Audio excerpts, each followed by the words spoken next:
This is the Intravee II hooked up to the car. I had this thing for about a year in my trunk. I never really used it because I didn't work with my iPod Touch.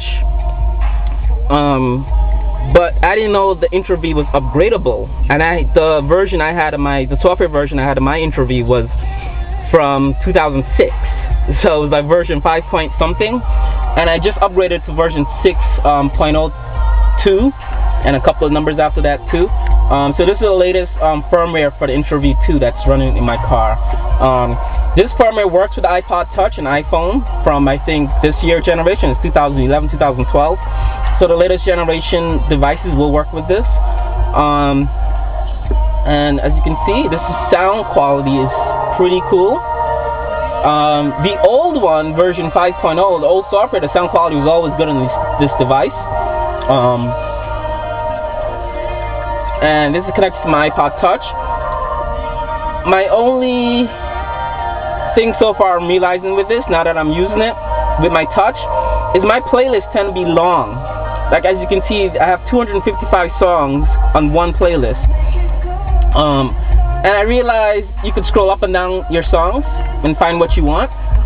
But I'm beginning to realize that having shorter playlists is actually easier to maneuver when you're in the car driving and you want to find a song. So it's better just have more playlists but shorter length playlists. Because right now I only have, if I could go back, now playing, playlist search. I have only 5 playlists on this, on my iPod Touch. Only one is coming up, but it's taking some time to load. It's loading my playlist right there, as you can see, 50%. So I have BMW 1, which is new music. So any new music that comes out like this week or this month, I put in my iTunes folder, I buy it, I put it in this folder. I have my podcast in folder 2. As you can see, the scroll wheel is sort of counterintuitive. Like to turn right brings it down, but to turn left brings it back up. It's counterintuitive to the radio dial, and the way this dial works for other devices in the car, like radio and Sirius. So it's counterclockwise or something like that. So I have my BMW 2, which is my podcast. Did it again. Turn that way to go down. BMW 3 is my rock music. BMW 4 is my electronica, and BMW 5 is my hip hop music. And then my iPod Touch also has an on the go and 25 most played. But these are my 5 main playlists, and in each of these playlists I have over 100, maybe 200, 300 songs. And I would go to say let's go to my hip hop playlist. So right away it goes to the top of my playlist, which is Rick Ross. And then I'll go back to my now playing. And this is the song that's playing. This is the album it's on. And I think, I'm sorry, that's the song, that's the artist. That's the song title, and that is the album. So I don't have albums stored, so let's go there. So by clicking the album, it goes to the playlist, or the song list on that playlist. And I could scroll down within my playlist. It's still loading it, so it's 69%, 70%. So it slowly loads the playlist. It's not like lightning fast, but it's fast enough, and it's faster than all the devices. I used to have a USA Spec, and I used to have a Dice momentarily in my car for a day. And this is like 1,000 times better than those devices. So I load my playlist.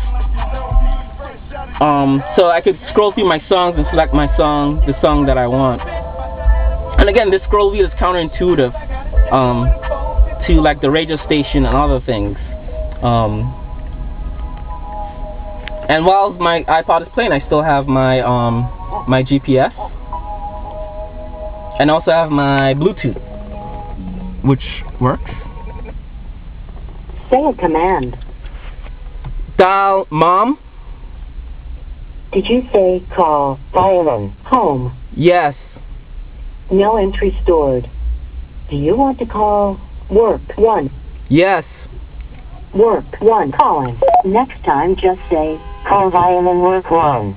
So that's my Bluetooth giving me attitude. Your call cannot be completed as dialed. Please check the number and dial it.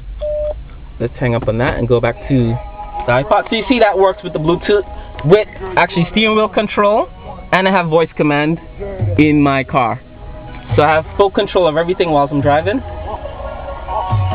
So it goes right back to my iPod. I also programmed the Intravee, so my steering wheel RT button is actually a mode button. On the newer BMWs, on the new BMW steering wheel, they have a mode button on the steering wheel itself that allows you, while you're driving, you could switch between your modes in the car. So I'm gonna go.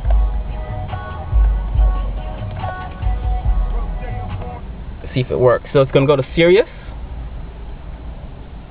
Out there today. Hang on to and I got my weather. Cold fronts through. And I hit it again. Settling in, and a couple of the more I'm hitting it. Days it's gonna go to my aux. I have nothing connected to that. Hit it again. It's gonna go to my AM FM. Hit it again, and it's gonna go back to my iPod. So everything's on the steering wheel. The Intravee allows you to program the car through the iBus, so you could also program convenience features as well. Go back to my thing. That's actually the Bluetooth screen. My speed dial is set on my Bluetooth, so that's one of the. There's modes within the radio, and there's modes outside the radio. So there's how do I show that menu? So I have GPS, I have telephone, and set. So there's these three sort of modes outside the radio, and then say I select GPS, and I hit this button, and I have modes within my within the sound system, like Sirius, iPod, aux, AM, FM, as my various modes. The Intravee also allows you to connect different devices to the car. Like I connect a CD changer, I could connect a USB hard drive with music on it. I could connect a mini disc player, all Alpine units, and you would need the Intravee switch, which you just came out with November 27th. So you connect the Intravee switch to the Intravee II, and then that acts like a bridge to 3 sources. So you can connect actually TV, if you want TV, DVD players, whatever you want. So you can play different things through your head unit right here. My only complaint with the Intravee, my only complaint so far, it's really complicated, and you have to download this. It's 170 pages of instructions on how to use it, because it's just so complicated, and it's very complicated, but it's very useful. I'm going to go to my main menu to show you some of the options in my setup.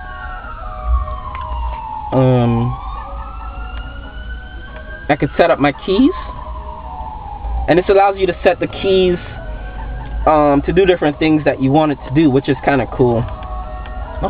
Go back. I could do a car diagnostic. So I could do, the Intravee diagnostic. It also has a log entry, so you could store like logs in that, which is cool.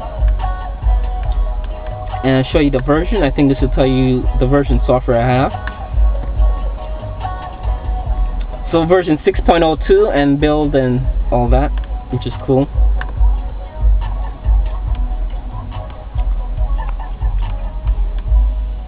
And my Intravee is updated 2009, but it's 2011. The software I put in is from 2011. Go back to the menu, and that's fancy stuff. I don't really know what that is. Just go back and set up display. You could also set up your display to show however you want to display this. You could play around with that. It's just endless. It's just endless what you could do with this thing.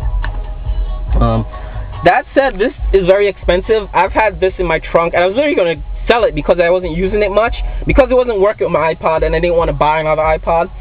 But when I updated the version, it works with my iPod Touch, and I guess if I get an iPhone 4G or 4S, it would work with that too, or the new iPod devices, which is kind of cool. These things are very expensive. They sell for about 200 over on eBay alone. You could buy it from the Intravee website. and they sell there for about maybe $250 shipped. And you also would have to get the KCI Alpine adapter, KCA 420 to work with iPod. You can also get different adapters for the Intravee to connect to different things. But it's pretty expensive, not cheap, but it's worth it. If someone would ask me if they should get this for their car, I would say yes if you already have the navigation set up in your car. But if you don't, and you want to get navigation and the Intravee, I would just say get the Dynavin Android, because those units are really cool. I've seen the latest version of the Dynavin Android, and yes, that is aftermarket, made in China, but those units, you could do just as much with those units for less the cost. But if you already have this in your car, you want an Intravee, it's worth it, go ahead. I'm going to shoot more videos as I learn this new feature. I'm just discovering it. I had navigation in my car for about a year, and I'm just discovering this, how to get the most out of this, which is kind of cool.